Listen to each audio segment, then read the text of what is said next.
नमस्कार, आपण पाहताय कोकणचं नंबर 1 महा चॅनल कोकण 7 लाईव्ह बातमीपत्रात आपलं स्वागत। सुरुवात करूया हेडलाईन्सनं। शेवटी ठळक घडामोडी पुन्हा एकदा।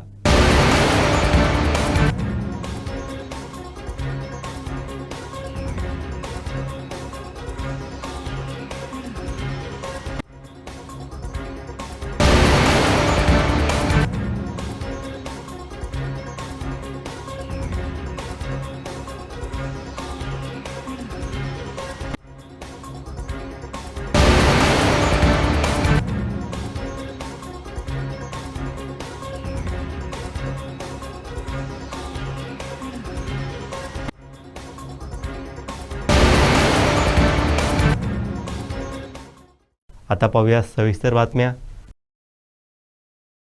मोरगाव येथील गोविंद दळवी या शेतकऱ्याच्या दुधाळ गायीवर अज्ञातानं बंदुकीची गोळी झाडल्यानं गायीचा मृत्यू झालाय। मात्र शिकारीच्या उद्देशानं गोळी घातली की मुद्दाम गोळी घातली अद्याप स्पष्ट झालं नाही। पाहूयात।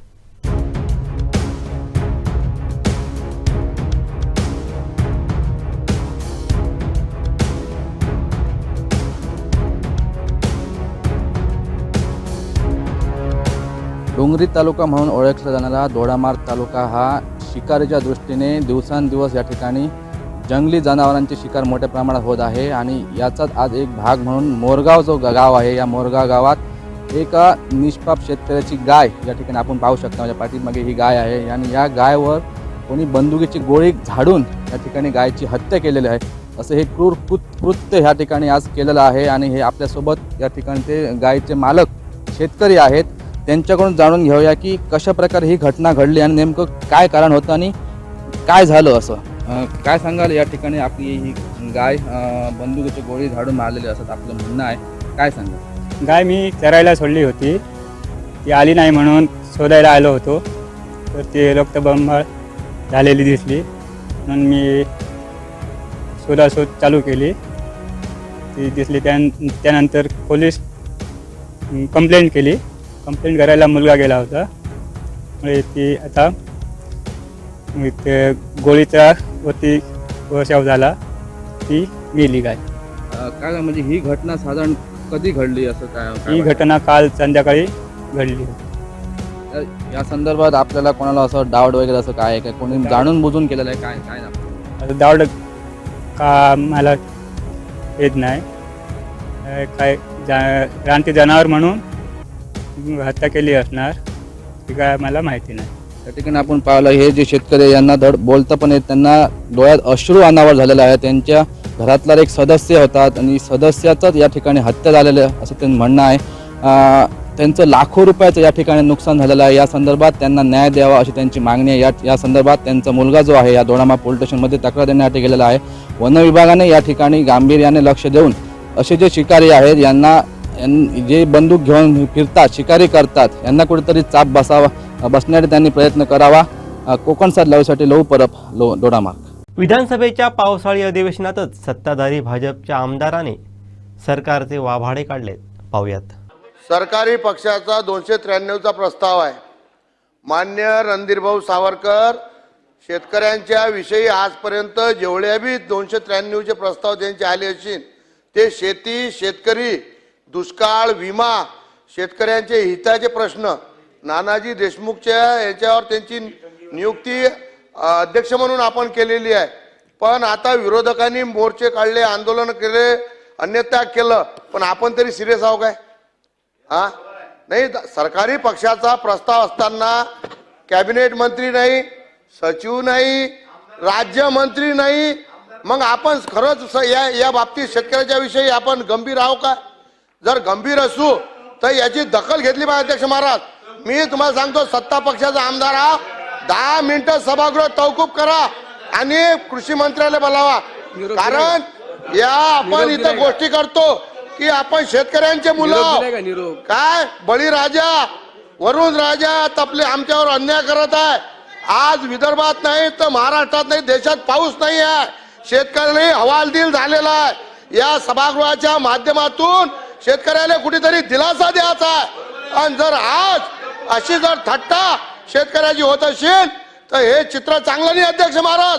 माझी विनंती आहे आपल्याला 10 मिनिटं सभागृह तहकूब करा आणि कृषी मंत्र्याला बोलावा अशी माझी विनंती आहे अध्यक्ष महाराज. दोन सत्ता पक्षाचाच प्रस्ताव अध्यक्ष महाराज. आणि सचिव कुठे गेले अध्यक्ष महाराज? या सचिवाला एकही सचिव इथं नाहीये, गांभीर्य नाहीये अध्यक्ष महाराज शेतकऱ्याच्या विषयाचं. आज दुष्काळ झेपलेला आहे, एलुनीचा प्रभाव या देशावर दिसून राहिलाय. महाराष्ट्रात पाणी नाही आहे, धरणात पाणी नाही आहे, पियाले पाणी नाही आहे, शेतीला पाणी नाही आहे, ढोलाने चारा नाही आहे. लोक आंदोलन करून राहिले. माझ्या इथं आंदोलन चालू आहे, अन्नत्याग आंदोलन चालू आहे, मोर्चे निघाले, बंडी मोर्चा, ट्रॅक्टर मोर्चा निघाला. तरी जर आपण त्याची गांभीर्यानं हा विषय घेत नसू तर हे गंभीर आहे अध्यक्ष महाराज. याचे पुरोगामी परिणाम होणार आहे, याचे परिणाम आपल्याला भोगा लागणार आहे. माझी हात जोडून नम्रतेची विनंती आहे, 10 मिनिटं सभागृह तहकूब करा. राज्यमंत्री, कॅबिनेट मंत्री आणि अधिकारी बोलावल्याशिवाय हा प्रस्ताव सुरू नका करू अध्यक्ष महाराज. हा शेतकऱ्याचा बळीराजाचा विषय अध्यक्ष महाराज. इथं आलेले सगळे शेतकऱ्यांचे मुलं आहे. मी एक शेतकरी अध्यक्ष महाराज. पाणी नसल्यामुळे आम्हाला झोपाने येऊन राहिल्या 2-2 वाजेपर्यंत अध्यक्ष महाराज. आणि आज माझ्या गावात, माझ्या तालुक्यात, माझ्या मूर्त्यावर आंदोलन चालू आहे अध्यक्ष महाराज. आणि याच्यामुळे विरोधक मग हे आंदोलन मोठे मोठे तिथं चर्चा, मोठ्या मोठ्या मंडप, अन्नत्याग करतात अध्यक्ष महाराज. शेतकऱ्याचं गांभीर्य लक्षात घेता आपण 10 मिनिटं सभागृह तहकूब करा अशी माझी विनंती अध्यक्ष महाराज. ठाकरे शिवसेनेच्या फुटीर खासदारांचे व्यवहार ईडीच्या रडारवर असल्याचा थेट आरोप संजय राऊतांनी केला आहे. पाहूयात. 2029 पर्यंत देशाच्या राजकारणात काय होईल याची गॅरंटी कोणी देऊ शकत नाही. म्हणजे तरी खुर्चीवर राहतील का किंवा राजकारणात राहतील का याची गॅरंटी नाही. नरेंद्र मोदी प्रधानमंत्री राहतील का याची गॅरंटी नाही. महाराष्ट्रात काय होईल याची गॅरंटी नाही. पुलाखालून बरंच पाणी वाहून जाणार आहे पुढल्या काळामध्ये. राजकारण फार चंचल असतं आणि बहुमत हे त्यापेक्षा चंचल असतं. हे अजून विज्ञानाला माहीत नाही. आम्ही त्यांच्यापेक्षा राजकारणात जास्त पावसाळे पाहिले आहेत. फक्त आम्ही पैशाचं राजकारण केलं नाही. संजय पाटील असं म्हणतायत की मला स्वतःहून तुम्ही उमेदवारी दिली, मी तर तुमच्याकडे उमेदवारी मागायला आलो नव्हतो, राजीनामा द्या. त्यांचं असं म्हणणं आहे की मला उद्धव ठाकरे, आदित्य ठाकरे सगळ्यांनी प्रेम दिलं, एकाच व्यक्तीशी माझा वाद. मी पक्ष सोडला, त्यांनी जर माझी माफी मागितली असती तर मी राहिलो असतो. कोण मला माहीत नाही. मला माहीत नाही. जर तुमचं उद्धव ठाकरे साहेबांशी भांडण नव्हतं पक्षप्रमुखांशी तर तुम्ही राहायला पाहिजे होतं. आणि ज्यांचं तुमच्याशी भांडण आहे त्या संदर्भात मातोश्रीवरती येऊन चर्चा करायला पाहिजे होती. या सगळ्या गोष्टीचा आणि पक्ष सोडण्याचा काही संबंध नाही ना. आपण हे का सांगत नाही की माझ्याकडे 13 तारखेला 15 कोटीची खोकी आली, 14 तारखेला परत 5 कोटी आले. मग मी दिल्लीतली जो व्हीप होता तो धुडकावला आणि पक्षाच्या बैठकीला गेलो नाही आणि त्यानंतर मी अदृश्य झालो. आणि त्यानंतर मला उरलेले 35 कोटी काल यशवंतराव चव्हाण प्रतिष्ठानला जाण्यापूर्वी मिळाले. हे त्यांनी सांगायला पाहिजे गद्दाराने सगळ्या. हा गद्दारीचा हिशोब माझ्याकडे आहे. यांनी गेल्या काही काळामध्ये जे व्यवहार केलेले आहेत ते व्यवहारसुद्धा ईडीच्या रडारवरती आणले गेले. मग त्यात धाराशिवचे खासदार असतील, त्यांच्या बँकेचे व्यवहार असतील, अनेक गोष्टी माझ्याकडे आहेत, आमच्याकडे आहेत. त्याच्यावरती काल पक्षात चर्चा झाली. प्रत्येक फाईल समोर आहे. आणि आता सांगू कोणाला कुठे ब्लॅकमेल केलं, कोणत्या हॉटेलमध्ये ब्लॅकमेल केलं, कोणत्या खोलीत ब्लॅकमेल केलं हे सांगू ना. आता हळूहळू, ही काय वेळ नाही, सांगू आम्ही योग्य वेळी हे बाहेर काढू. सरकारला जाग आणण्यासाठी आंबा बागायतदार शेतकरी व्यापारी 3 जुलैला जलसमाधी आंदोलन करणार असल्याची माहिती आंबा बागायतदार शेतकरी व्यापारी संघटनेचे अध्यक्ष आनंद ढोके यांनी दिली आहे. पाहूयात. आणि हे सरकार झोपी गेल्यामुळे आम्ही वारंवार मोर्चे आंदोलनं केली, मुंबईपर्यंत गेलो, पण आमच्या मागण्यांची दखल घेतली गेली नाही. म्हणून मागच्या एका बैठकीमध्ये पुढच्या आंदोलनाची दिशा ठरवणार होतो. त्याच्यासाठी आज आम्ही बैठक घेतली आणि आजच्या बैठकीत राजू शेट्टींच्या नेतृत्वाखाली ज्या राजू शेट्टींनी आम्हाला प्रत्येक आंदोलनामध्ये एक मोठं सहकार्य केलं. त्यांचे सहकार्य म्हणजे आता पुढील आंदोलनाची दिशा आम्ही आज ठरवली आहे.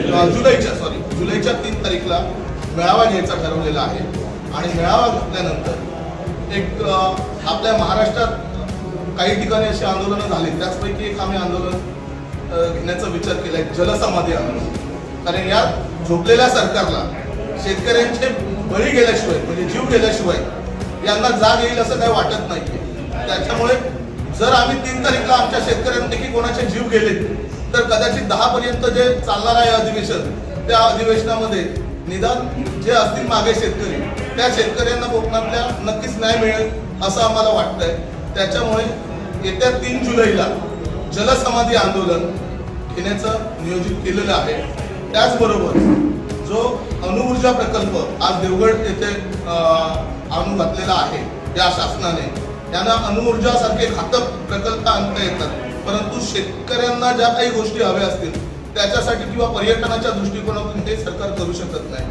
तर ती जी तिकडची सगळी मंडळी आहे तालुक्यातली, तोही विरोध याच निमित्ताने त्या ठिकाणी केला जाणार आहे अणुऊर्जा याला. आणि आंबा काजू बागायतदार संघटना पूर्णतः अणुऊर्जा प्रकल्पाला विरोध करत आहे.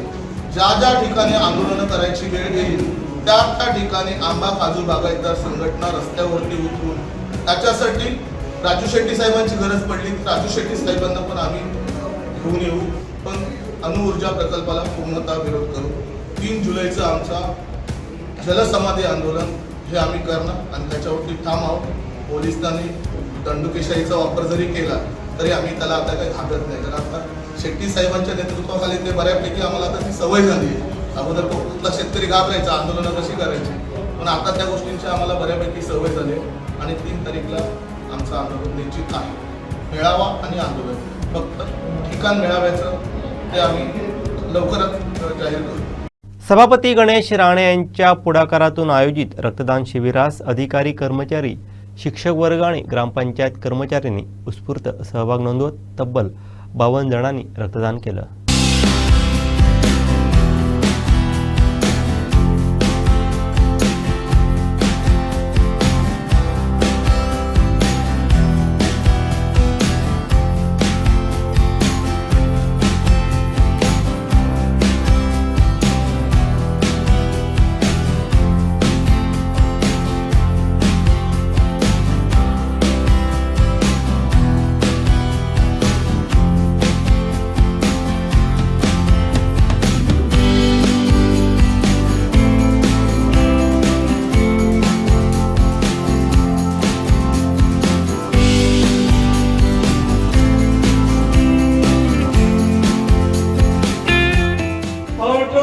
वाढदिवसाला मिठाई वाटण्यापेक्षा जीवनाला जो अत्यंत आवश्यक घटक आहे आणि आणीबाणीच्या वेळेला ज्याची कमतरता भासते ते आपण काम करायचं, या एका भावनेतनं पंचायत समितीत रक्तदान शिबिर आयोजित केलेलं आहे.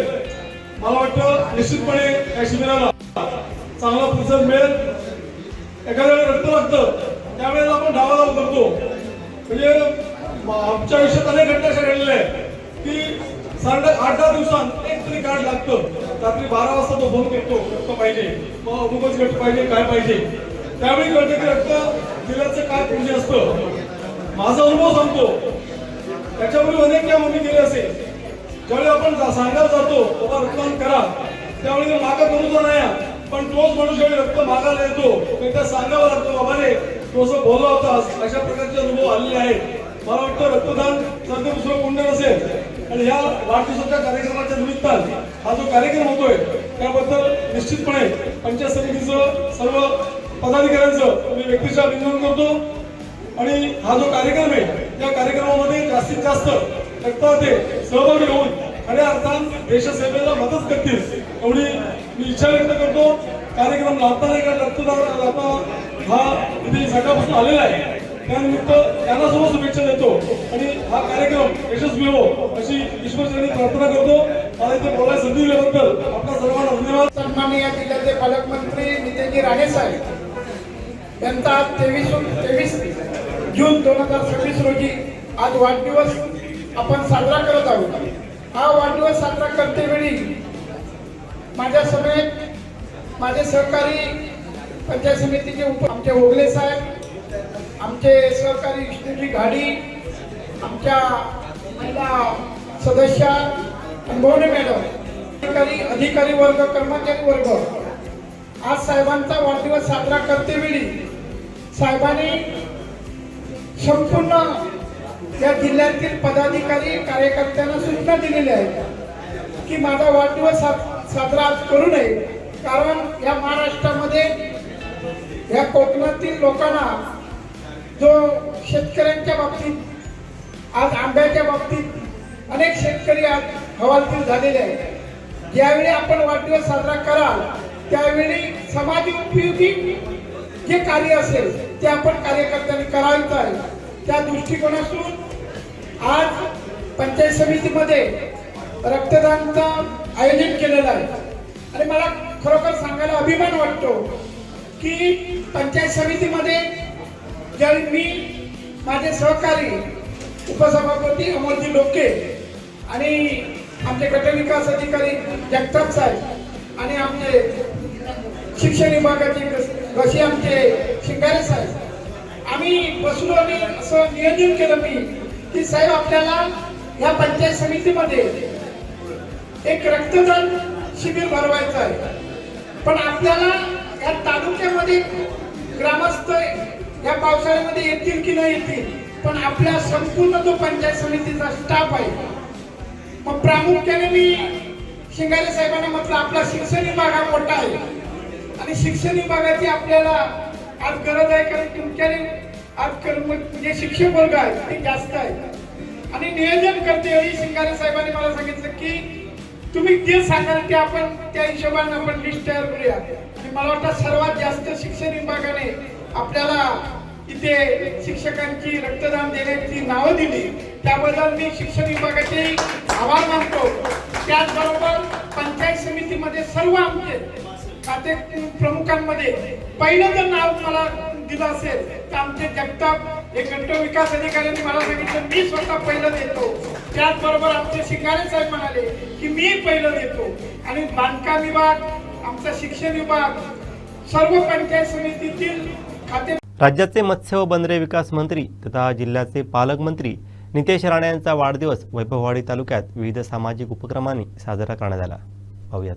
पालकमंत्री नितेश राणे यांचा आज वाढदिवस होता. त्यांचा वाढदिवस वैभववाडीत विविध सामाजिक उपक्रमांनी साजरा करण्यात आला. हा वाढदिवस पंचायत समिती सभापती सिद्धेश राव राणे यांनी सेवा सप्ताह म्हणून साजरा केला. मागील 6 दिवसात विविध उपक्रम घेण्यात आले. आज दिव्यांग विद्यार्थ्यांची आरोग्य तपासणी करण्यात आली. त्यांच्यासोबत केक कापून वाढदिवस साजरा करण्यात आला. नगराध्यक्षा श्रद्धा राव राणे यांनी शहरातील प्राथमिक शाळांमध्ये मुलांना वह्या वाटप व खवजे वाटप केलं. तसंच वृक्षारोपण केलं.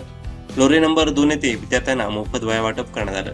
या दिनाचं औचित्य साधून पंचायत समिती सदस्य देवानंद पालांडे यांनी आपल्या मतदारसंघात 6 विंधन विहिरी मारल्या. तसंच मतदारसंघातील सर्व शाळांमध्ये वह्यांचं वाटप केलं. जिल्हा परिषद सदस्य प्रमोद रावराणे यांनी उंबर्डे प्राथमिक आरोग्य केंद्रात आरोग्य तपासणी शिबिराचं आयोजन केलं होतं. तालुक्यात मंत्री राणेंचा वाढदिवस भरगच्च उपक्रम राबवून साजरा करण्यात आला.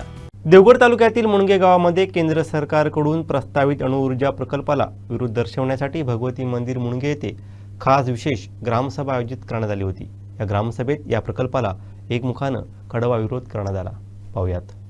या सभेत उपस्थित ग्रामस्थांनी लोकप्रतिनिधींनी आपल्या प्रभागातील ग्रामपंचायतींकडून या प्रकल्पाला विरोध असल्याचे ठराव घेऊन त्याची प्रत मुणगे ग्रामपंचायतला देण्याबाबत विनंती केली. मुणगे आडबंदर गावच्या हद्दीत कोणी जमीन विकत घेण्यासाठी बाहेरील व्यक्ती आल्यास अगर कोणत्याही कंपनीचा सदस्य आल्यास त्या जागेवर विरोध करून ग्रामपंचायतीच्या निदर्शनास आणून द्यावं असं ठरवण्यात आलं. लवकरात लवकर कृती समिती स्थापन करून अणुऊर्जा प्रकल्पास विरोध असल्याबाबतचं पत्र जिल्हाधिकारी, जिल्हा परिषद सिंधुदुर्ग, पोलीस अधीक्षकांना देण्याबाबत ठरवण्यात आलं. या झालेल्या ग्रामसभेचा ठराव हा 2 दिवसात तयार करून तो संबंधित अधिकाऱ्यांना देण्याचं ठरवलं. यापुढे कायदेशीर लढाईची वेळ आल्यास मुंबई व गावातील ग्रामस्थांनी आर्थिक हातभार लावून सहकार्य करण्याचं ठरवण्यात आलं.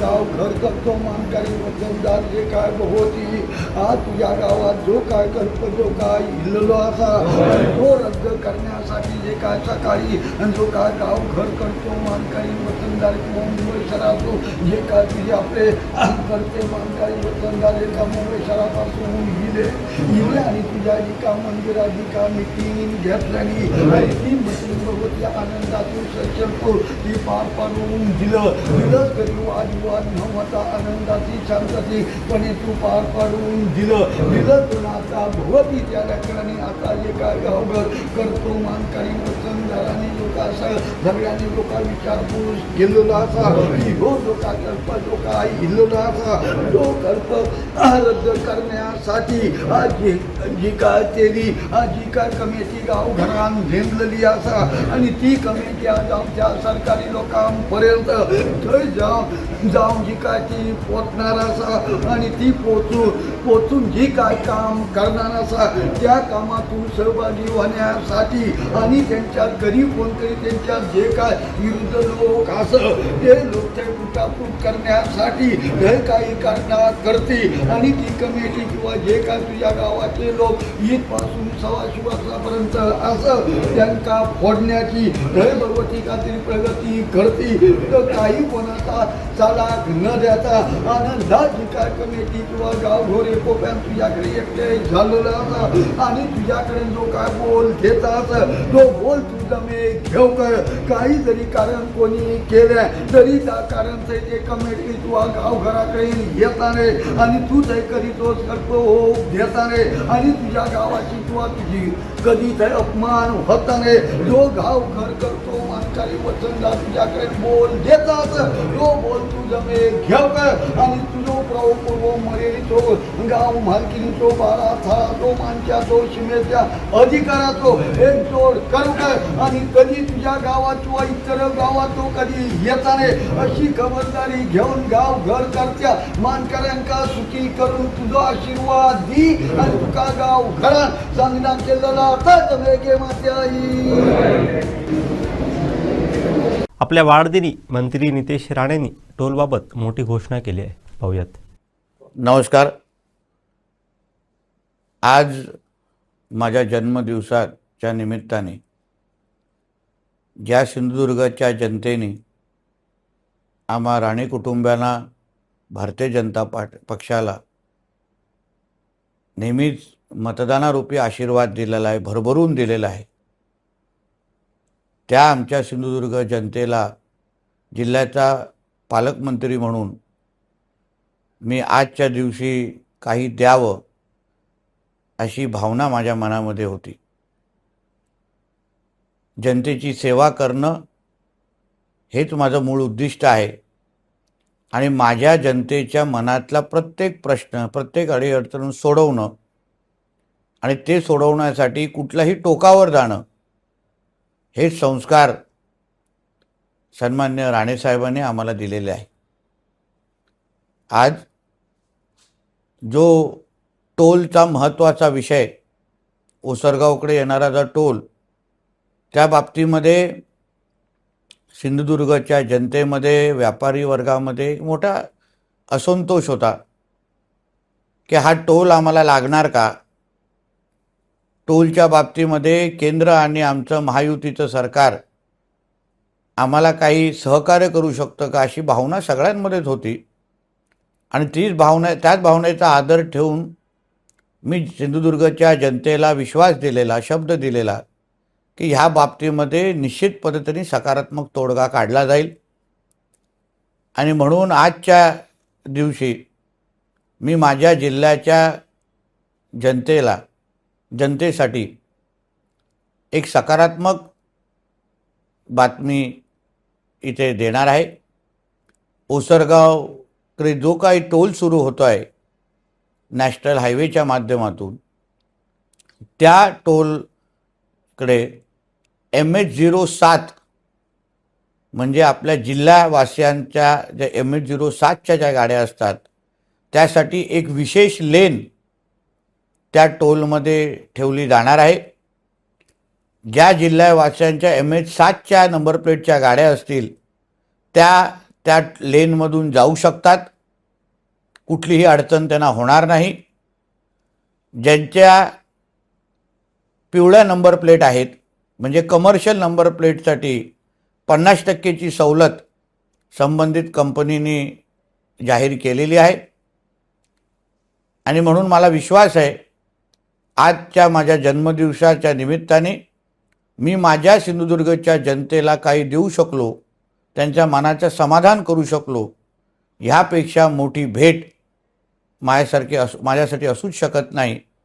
आणि म्हणून ह्या निमित्ताने मला ह्या निर्णयासाठी ताकद देण्यासाठी मी राज्याचे मुख्यमंत्री आदरणीय देवेंद्र फडणवीसजी, खासदार सन्मान्य राणेसाहेब, माझे दोन्ही उपमुख्यमंत्री म्हणजे आदरणीय एकनाथ शिंदे साहेब आणि सुनीत्रा पवारताई, या सगळ्या जणांचं मनापासून आभार मानतो.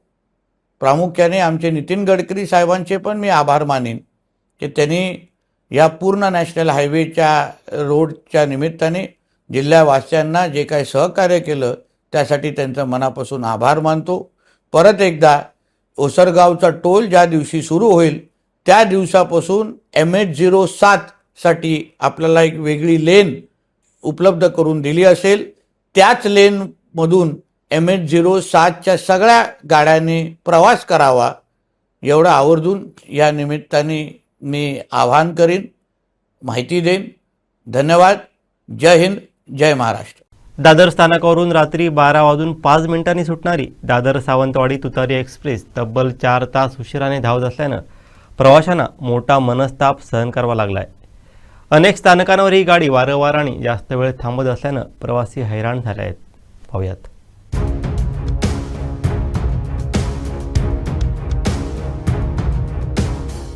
दादरवरून सुटणारी तुतारी एक्सप्रेस पहाटे 4 वाजता सुटली आहे. रात्रभर प्रवाशांना रेल्वेची वाट पाहावी लागली. पहाटे 4 वाजता सुटलेली ट्रेन पुढे तरी सुरळीत जाईल असं प्रवाशांना वाटत होतं. मात्र पुढे घाटकोपरला 1.5 तास थांबली, तर पनवेलवरून सकाळी 8:30 वाजता सुटली. गाडीच्या सततच्या विलंबामुळे प्रवाशांचा संताप व्यक्त होत होता. विशेषतः ज्येष्ठ नागरिक, महिला, लहान मुले आणि कामानिमित्त गावी जाणाऱ्या प्रवाशांचे मोठे हाल होत आहेत. प्रवाशांच्या म्हणण्यानुसार गाडी सुरुवातीपासूनच विलंबाने धावत असून मधल्या अनेक स्थानकांवर ती अपेक्षेपेक्षा जास्त वेळ थांबत आहे. त्यामुळे आधीच झालेला उशीर आणखी वाढत चाललाय. अनेक प्रवाशांच्या पुढील प्रवासाचं नियोजन कोलमडलं आहे. विविध कामांसाठी तसंच सुट्टीसाठी गावी जाणाऱ्या प्रवाशांची संख्या मोठी असते.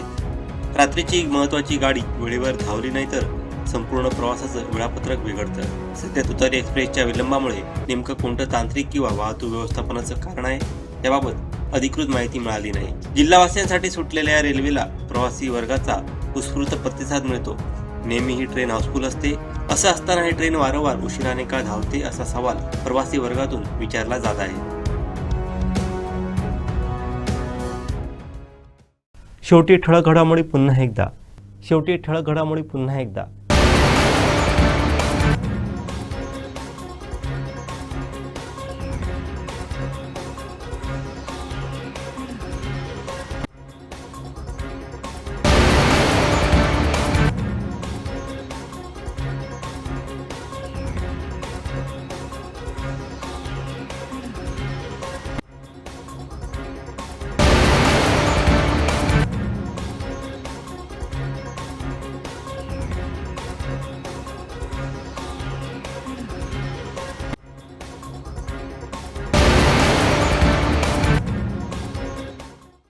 बातमीपत्रात वेळ झाली ते थांबण्याची.